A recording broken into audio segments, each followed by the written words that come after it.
পাকিস্তান থেকে সব ধরনের পণ্য আমদানি নিষিদ্ধ করল ভারত।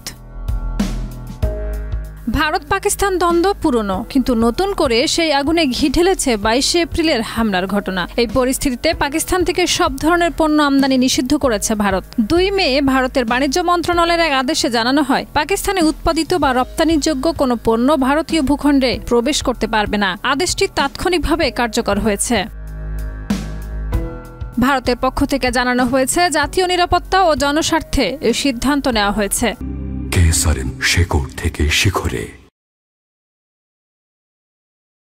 নিষেধাজ্ঞার কোনো ব্যতিক্রম ঘটাতে হলে কেন্দ্রীয় সরকারের অনুমোদন প্রয়োজন হবে। ভারত ইতিমধ্যেই পাকিস্তানের সঙ্গে সিন্ধু পানি চুক্তি স্থগিত করেছে, পাকিস্তানি নাগরিকদের ভিসা বাতিল করেছে এবং ওয়াঘা আটারি সীমান্ত পথ বন্ধ করে দিয়েছে।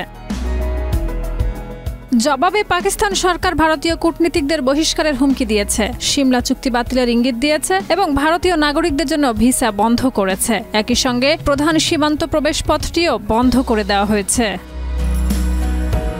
উভয় দেশ পরস্পরের আকাশসীমায় উড়োজাহাজ চলাচলে নিষেধাজ্ঞা দিয়েছে। নিয়ন্ত্রণ রেখায় সেনা মোতায়েন, গোলাগুলি এবং সামরিক মহড়াও শুরু হয়েছে। 1 মে পাকিস্তান সেনাবাহিনী নিয়ন্ত্রণ রেখা ঘেঁষে পূর্ণমাত্রায় সামরিক মহড়া চালায়, যার পরদিনই ভারত বাণিজ্য নিষেধাজ্ঞা জারি করে। শাহিদা রুবি, মাই টিভি।